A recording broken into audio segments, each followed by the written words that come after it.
motion before you, it says that His Excellency falsely threatened to file a petition for removal of Justice Esther Maina.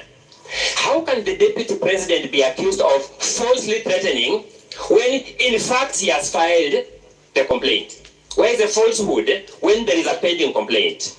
That complaint is before you in the Deputy President's documents for your own perusal. I began by saying they'll move from the false through the ridiculous to the embarrassing.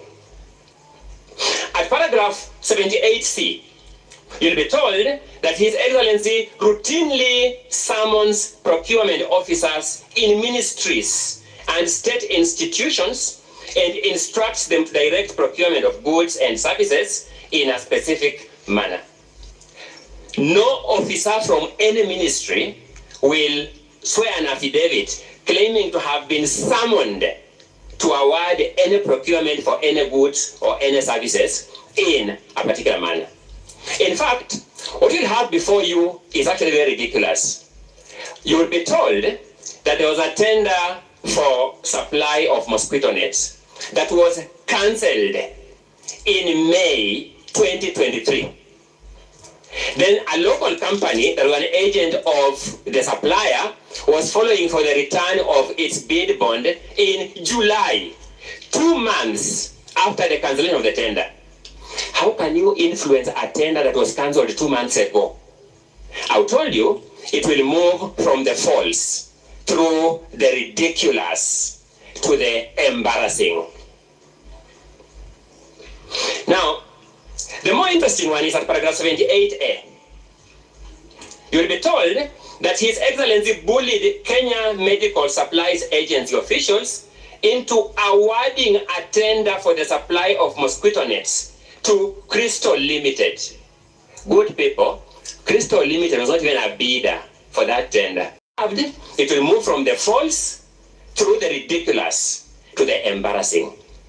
Those of us who understand this motion for what it is, understand why these panel-beating maneuvers are being tried here.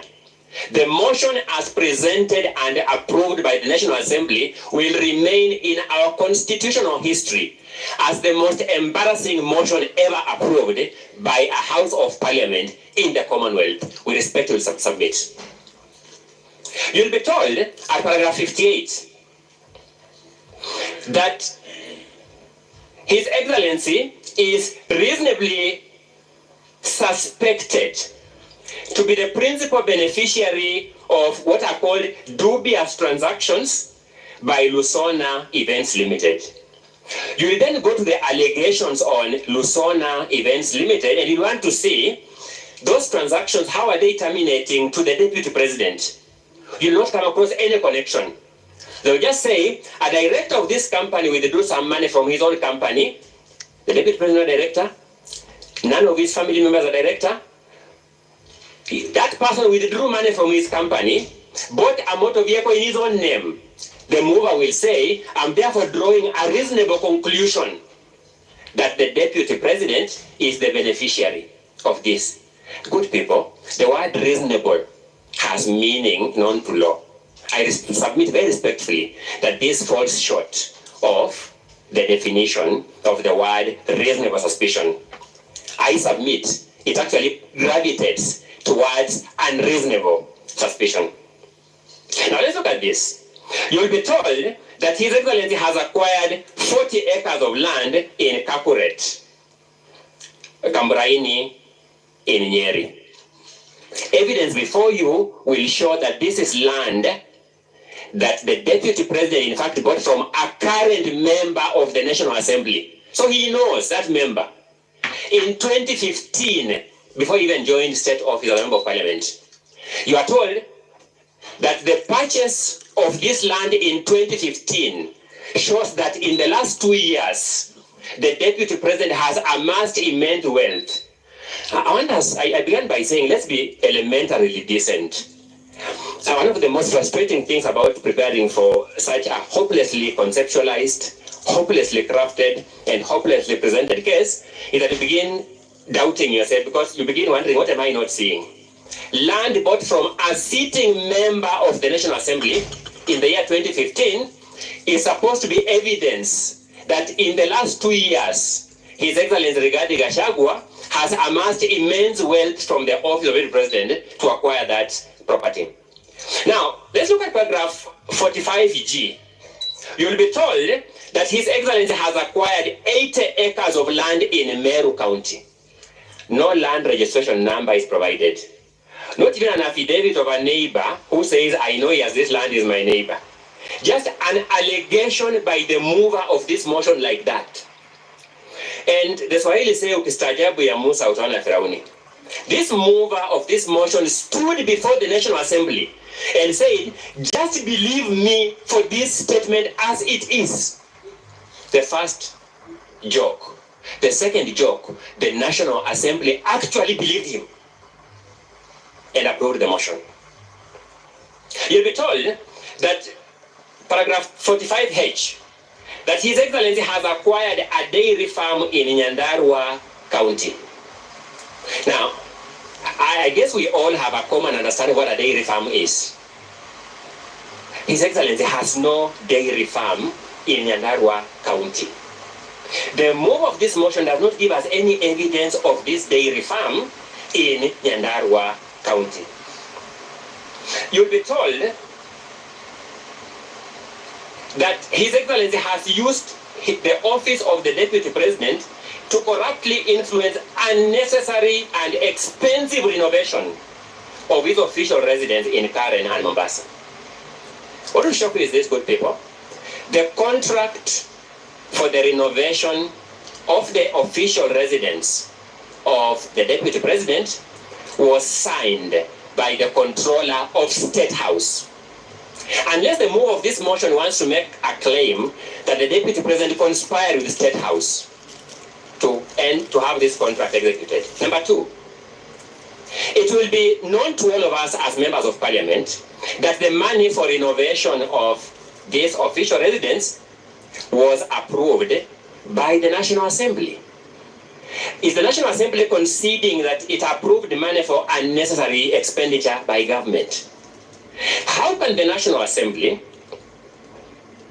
approve money for use for renovation of the residence of the Deputy President, then after that money is used for the intended purpose, the renovation of the official residence of the President, now drag the Deputy President for impeachment for the reason of that renovation?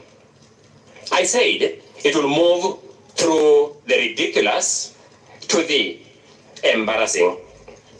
You'll be told that the Deputy President has a helicopter landing facility at his land, Ruguru, Kiamariga, 1223 in Madeira. The Deputy President simply has no helicopter landing pad on that farm, a small parcel of land with the napier grass, unless the mover of this motion can now convince us that new technology has emerged, that napier grass is the constructing material for landing pads for aircrafts. That's the only way it can make sense. But because it doesn't make sense, good people, you'll agree with me, it moves from the false through the ridiculous to the embarrassing. Now let's deal with it. You'll be told the Deputy President has amassed a wealth portfolio amounting to 5.2 billion shillings. Elementarily, we must then look at the particularization. Tell us which one is what plus which one is what plus which one is what to amount to this 5.2 billion. This figure, the origin, is only known to the mover of this motion. There is nothing on the body of the motion. There is nothing in the documents attached to the motion.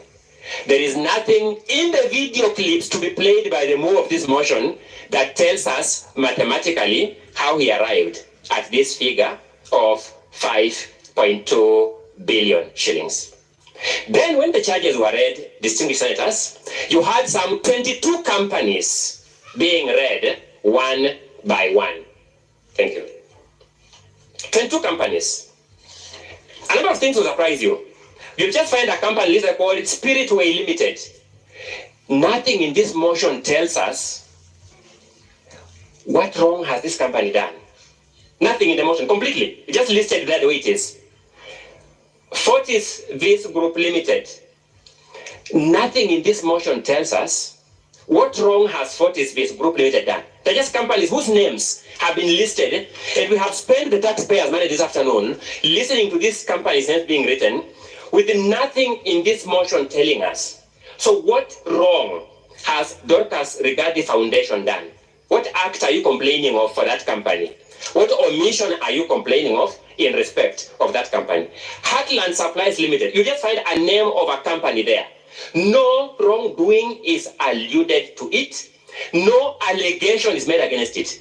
They're just companies thrown there.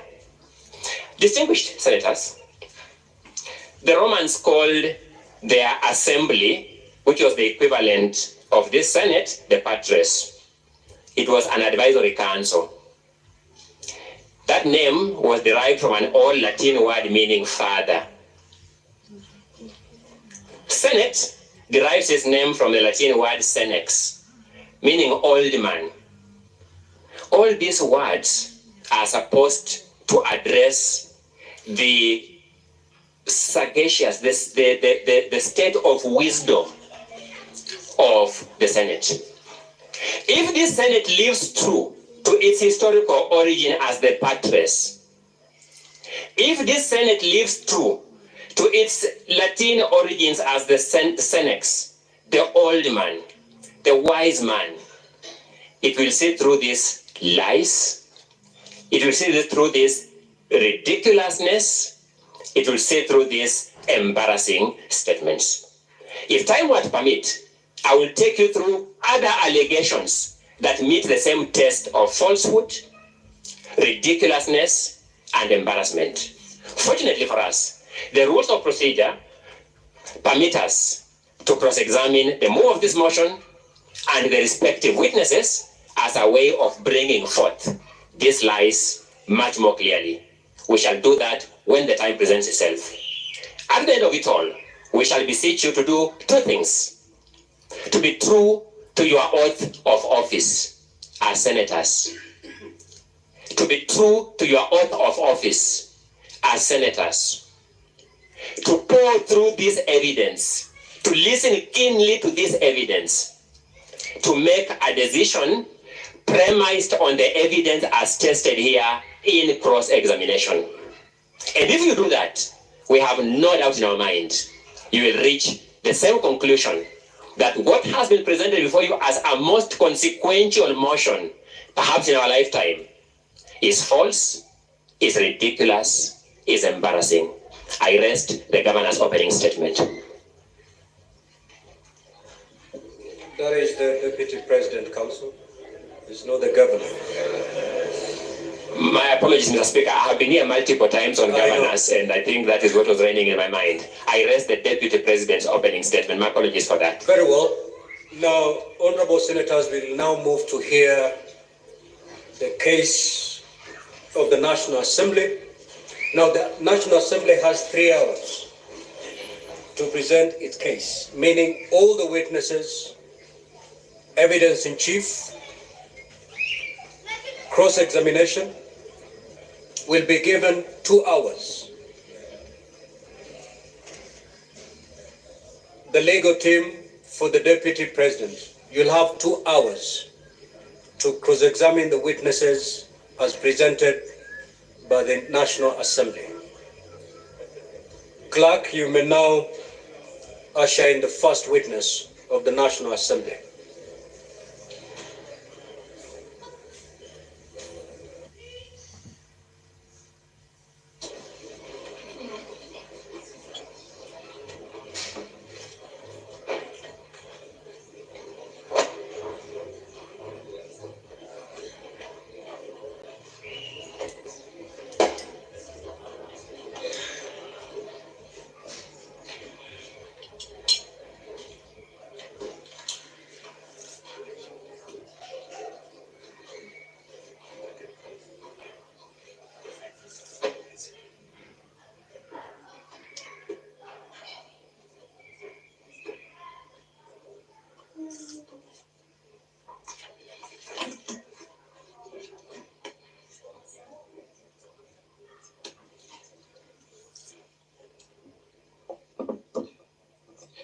Mr. Speaker, as we wait for the witness, I crave, if he finds favor with you, one of my assistants could come to help us with turning the pages.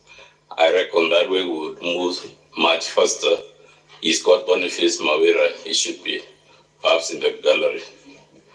That's a valid request. You may proceed.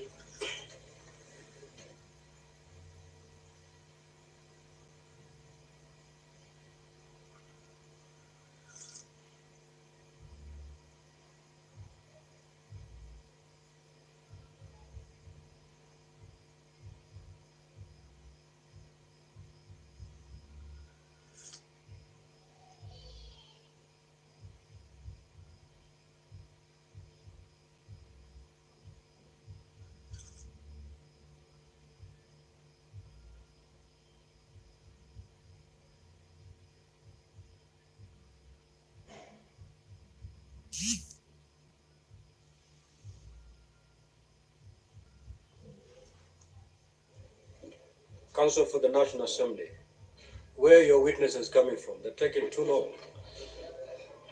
I think they must be in room 4, Honorable Speaker. Our first witness is the Honorable Ekomas Mwingi Mutuse, who was the mover of the motion.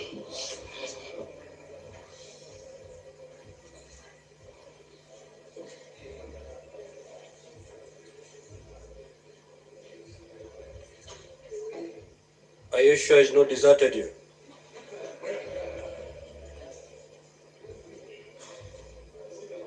It is always a risk in this type of business, Honorable Speaker, but I'm sure he's around.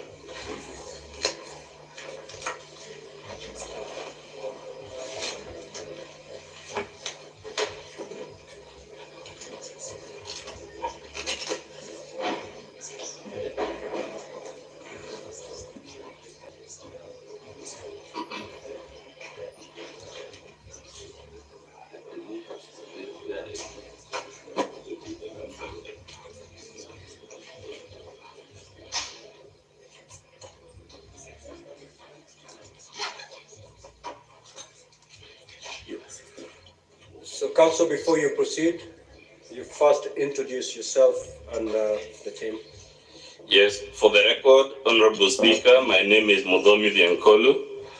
I'll be doing the exam in chief on behalf of the National Assembly. I shall be assisted in that enterprise by my learned friend, Mr. Peter Manyonge Wanyama. I'll cover grounds 1, 5, 6, and 7. And my learned friend will lead the witness in respect of the other grounds in the motion.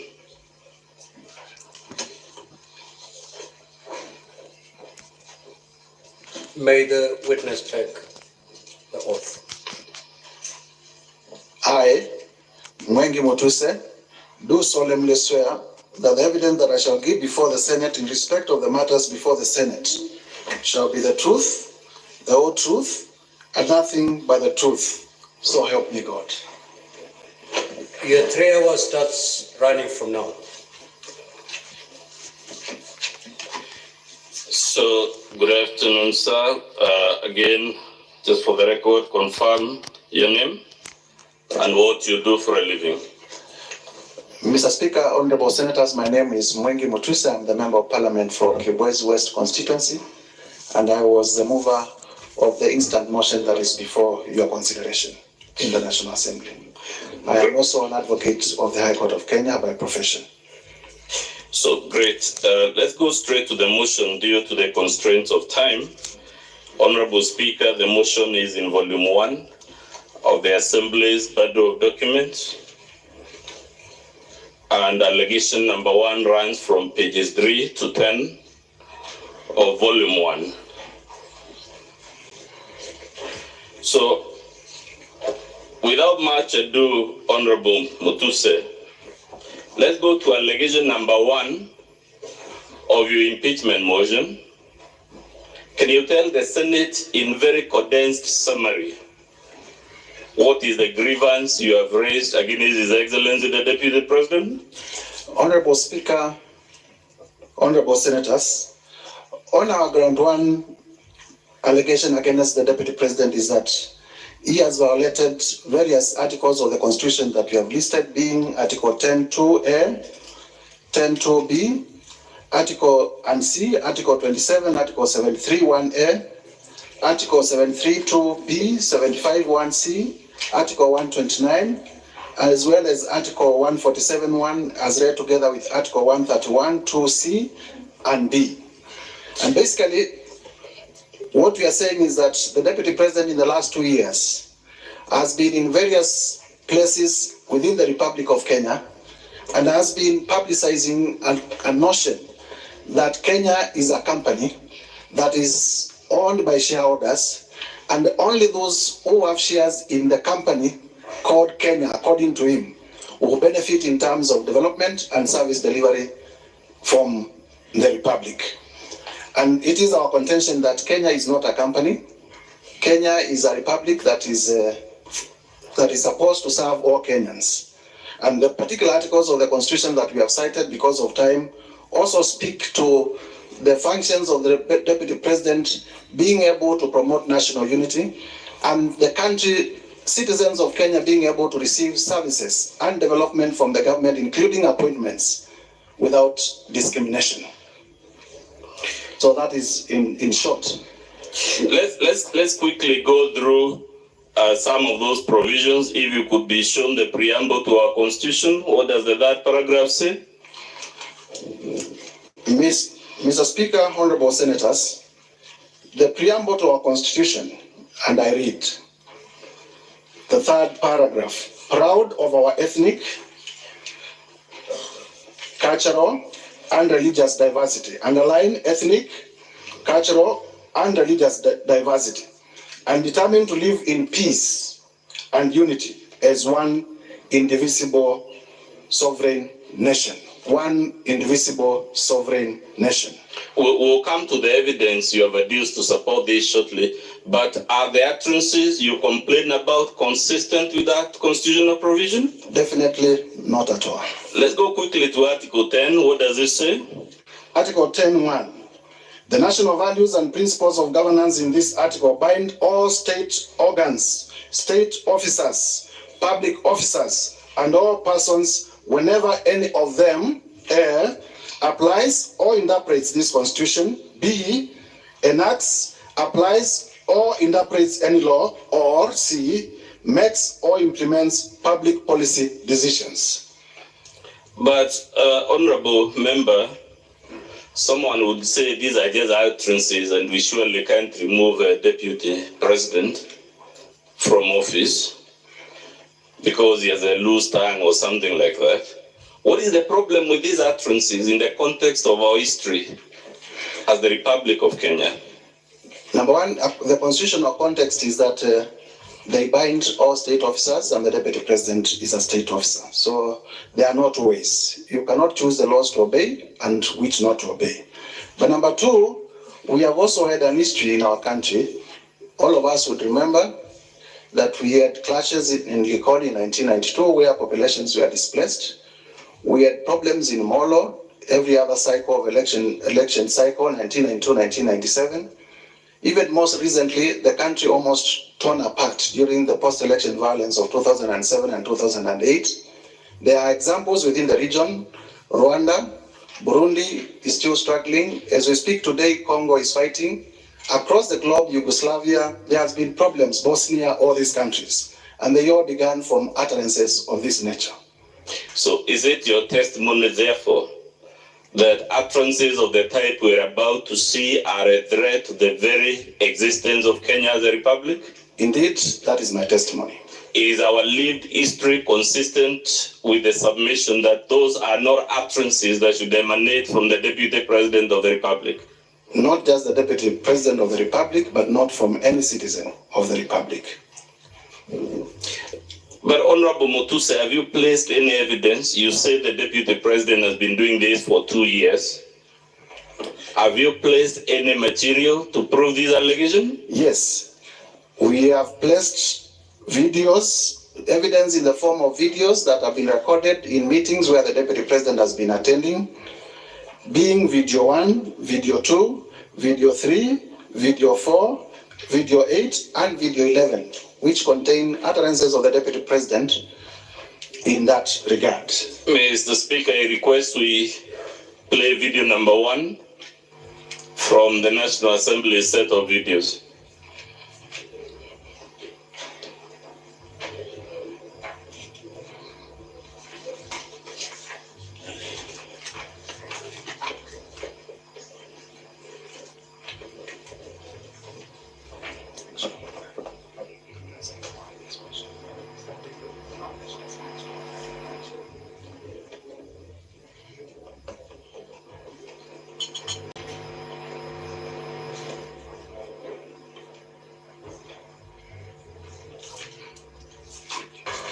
Sisi lazima tungeangalia nyinyi.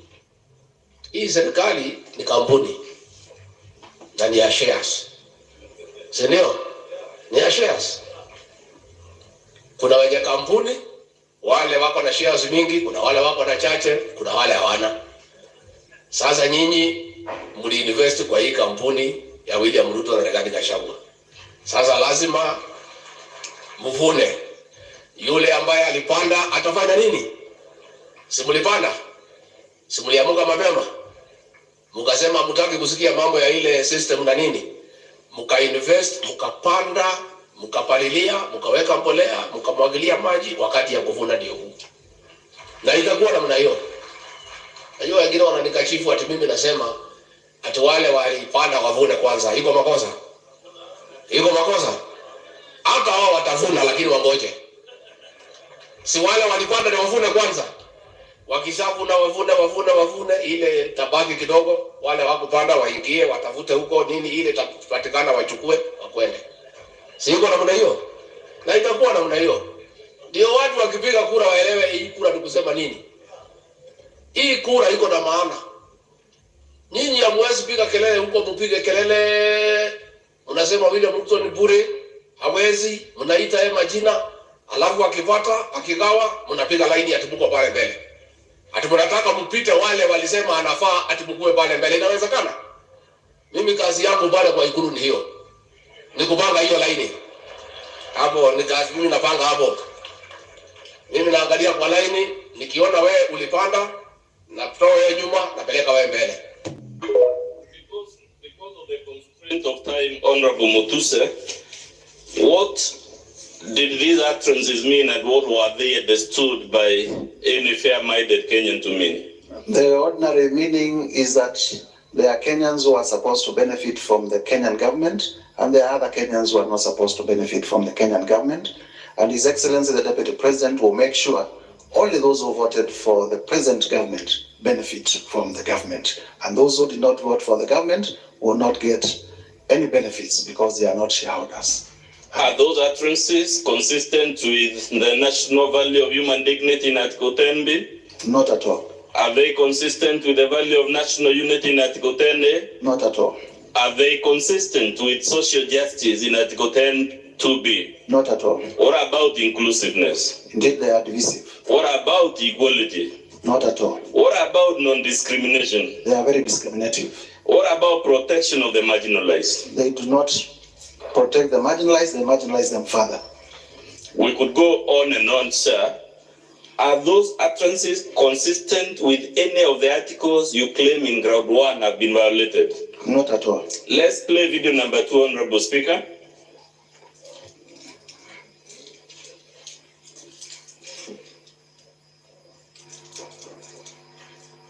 President Rigathi Gachagua again brought up the political shareholding narrative, saying the Kenya Kwanza administration will prioritize Kenyans who voted for it in the distribution of government employment slots and development projects.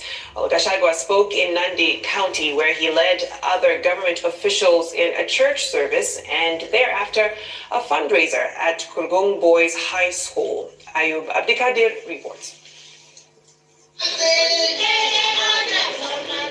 Mosop constituency in Nandi County offered Gachagua a platform to amplify his narrative about the government being a shareholding entity that apparently belongs to those who voted for it, calling on the people of Nandi County to remain patient as the state works on development projects and employment opportunities that would prioritize Kenya Kwanza supporters. Rais ako pale, niko hapo, huyu Felix ako hapo. Rais mnamjua, mimi mnanijua msimamo yangu ya kwamba watoto wakiwa wengi kuna wale kwanza ya kuangaliwa, si mnajua. Sasa huyu Felix ako pale ndio mwenye kuunganisha mawaya. Mambo yenu tumepanga. His remarks, similar to the last time he sparked public debate by hinting at preferential treatment for Kenyans who voted for the government. Mambo iko sawa, chakula iko jikoni, karibu kuiva, watoto ni wengi, chakula ni kidogo, iko watoto ya nyumbani, iko wajirani, iko namna hiyo, na nyinyi mtulie, chakula ikiiva, sisi ndio wenye kupakua, na watoto tunawajua kwa sura na kwa msimamo. Hatuwezi kuwa confused. Kuna mtu ajua watoto yake. The deputy president who led other Kenya Kwanza leaders for a church service and thereafter a fundraiser at Kurgung Boys High School also outlined measure. Let's play. In the interest of time, Mr. Speaker, I want to play all of them, then I'll put the questions. Let's hear video number 3, I believe.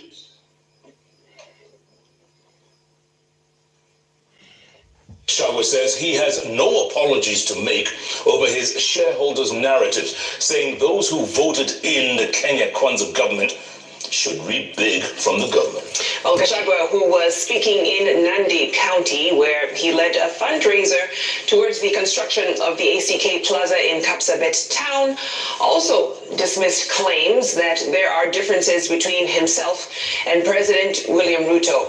Martin Munene has the details.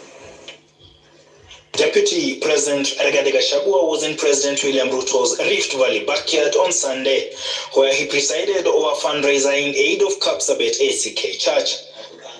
And here the DP made it clear that he was not backing down on his shareholders' gospel that has left a bad taste in many people's mouths. I am unapologetic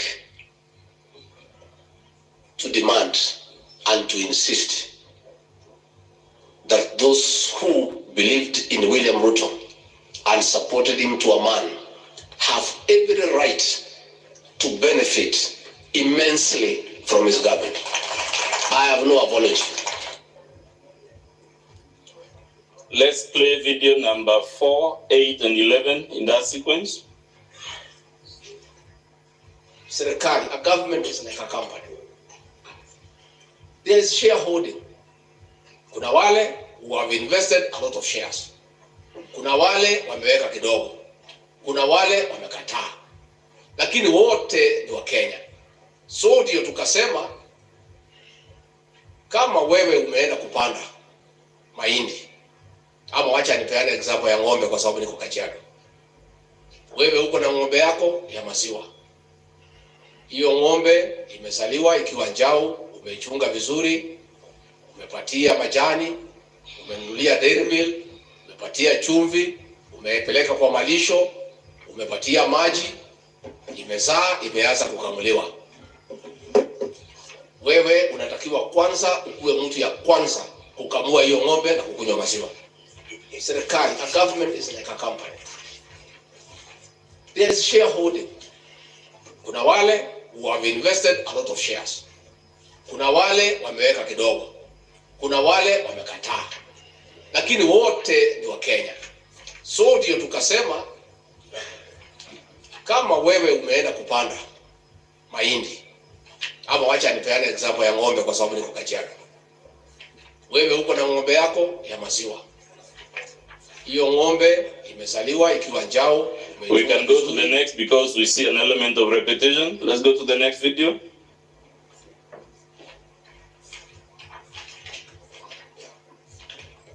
Mimi nilisema pale Kericho watu ya siri wakanipigia kelele.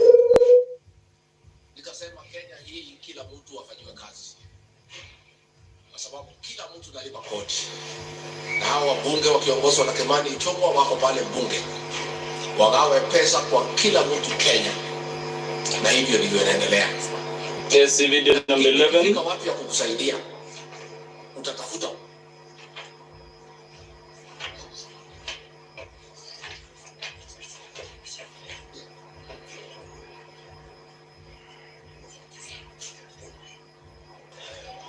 good people of Homa Bay that I am going to work with your leaders, the ones you have elected, so that we can develop our country together. Competition is over. Si tumemaliza mambo ya mashindano? Si tumemaliza mambo ya mashindano? Si ile kazi imebaki ni sisi kuwafanyia kazi sasa? Si ni kweli? Muko tayari kufanya kazi na mimi? Munasema nifanye kazi na viongozi wenu wale mliowachagua. Mimi nawahakikishia nitafanya kazi na wao, ndio tupange mambo ya maendeleo ya Homa Bay, tupange mambo ya maendeleo ya Kenya, ndio tuweze kupeleka taifa letu mbele. Tuondoe umaskini, tupange ajira ya hawa vijana, tupunguze gharama ya chakula, na tupange mambo ya maendeleo ya Kenya, tutengeneze nchi ambayo kila Mkenya anajivunia kuwa Mkenya. So, Motusa, you know, we could play these videos on and on. Unfortunately, time is not with us. But please confirm that you have presented before Senate utterances made by the Deputy President on this theme in Kitui. Is that correct? That is correct. In Nandi, is that correct? That is correct.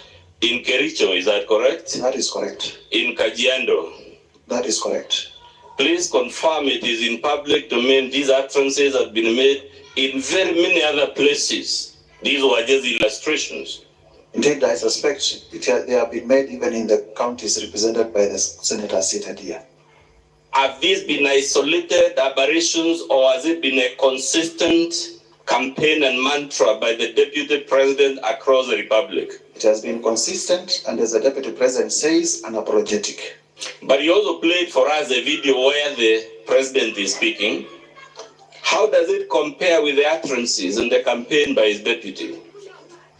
The President is preaching national unity, and I believe that is a function assigned to the President under Article 131 of the Constitution, to be a symbol of national unity. And the Deputy President is also required to deputize the President in performance of his functions. And therefore it will be expected that the Deputy President will take cue. Instead, the Deputy President is contradicting the President. We have seen these events covered by a major television station, right? Indeed. Does that television, to the best of your knowledge, have national or is it local coverage? National, and some of them regional coverage. Should the Deputy President of the Republic have the wisdom to know his utterances will be conveyed to the country and the world? Indeed, yes. We saw him talking about children that belong to the family, and although we don't use the language these days, some illegitimate children. Who was he calling children from outside the home, or the illegitimate ones? Looking in totality for Moi's videos, he must have made those who voted for Kenya Kwanza as the legitimate children, and those who did not vote for Kenya Kwanza as the legitimate children. We have seen him saying he has no apologies to make, notwithstanding that these utterances, to quote the media house, were leaving a bad taste in the mouths of many people. Is that correct or incorrect? Yes, he is very loudly clear that he has no apologies to make for referring to Kenya, for saying Kenya is a company belonging to shareholders for the benefit of the shareholders. That defiance and the stance that he has no apology to make, does it depict the deportment of a man or a woman who should be the Deputy President of the Republic of Kenya? Not at all. But you heard his counsel say that there must be some extraordinary wrongdoing before we can impeach for mere utterances or for the things you have alleged. To the best of your knowledge, sir, how many vice presidents or deputy presidents has Kenya had since 1963? In your estimate, how many? 11. 11. 11 or thereabouts? Let's say a dozen, 12, right? Yes. Do we have in our history since 1963 experience of a deputy president who traverses the country preaching ethnic exclusion? I don't remember any. The only incident I remember, two incidences, when Jaramogi differed with Kenyatta and they did the Moro thing, resigned from government. I also remember an incident, I think it was Vice President Morumbi, who also differed with the then president and did the honorable thing and resigned from government. Those were the first two vice presidents. Daniel Arap Moi was at that. Do you know of any incident where Daniel Arap Moi was moving around this country as vice president, committing this type of wrongdoing? No, not at all. How about Mwai Kibaki? In fact, even when he was demoted, he continued working in cabinet. How about Josephat Karanja? Not at all. How about George Saitoti? Even when he was sacked, he continued being loyal to the government of the day. How about Musalia Mudavadi? In his short stint, nothing is heard about him undermining his boss. How about the country? Modi Awori? Not at all. Kalonzo Musyoka? Not at all. So when we are told there is nothing extraordinary about this wrongdoing, is that consistent with the lived reality of Kenya? There is everything extraordinary when a country of 46 tribes, someone advocates for the servicing of less than 2 of those communities. Where will the 44 go? Given the politics of 41 against 1 in 2007 and the post-election violence, would this allegation be extraordinary wrongdoing? It is an extraordinary wrongdoing. In fact, the post-election violence that resulted from that particular kind of campaign was in itself extremely dangerous to our social fabric and extremely dangerous to our economy. Given the experience of the Molo and Likoni clashes in the 90s, would this be extraordinary wrongdoing coming from the second senior-most state officer? Indeed, and also when it is remembered that he was a district officer in Molo when those clashes were happening. Given what is going on right now as we speak in Tana River, would conduct like this emanating from none other than the deputy of the president be extraordinary misconduct? I have seen in news that there are families that are displaced, people have lost property, and if that is not extraordinary, then I do not know what extraordinary means. Given, sir, and I will summarize this, what this type of campaign achieved in Rwanda, in Burundi, in Sudan, in South Sudan, in former Yugoslavia, in Nigeria, the Biafra War, and we could count and count until the cows go home. Can anyone be heard in good conscience to say that this is not extraordinary misconduct? Indeed, this is very extraordinary, requiring impeachment. Please confirm, because we are pressed for time, that the evidence you're relying on this ground applies equally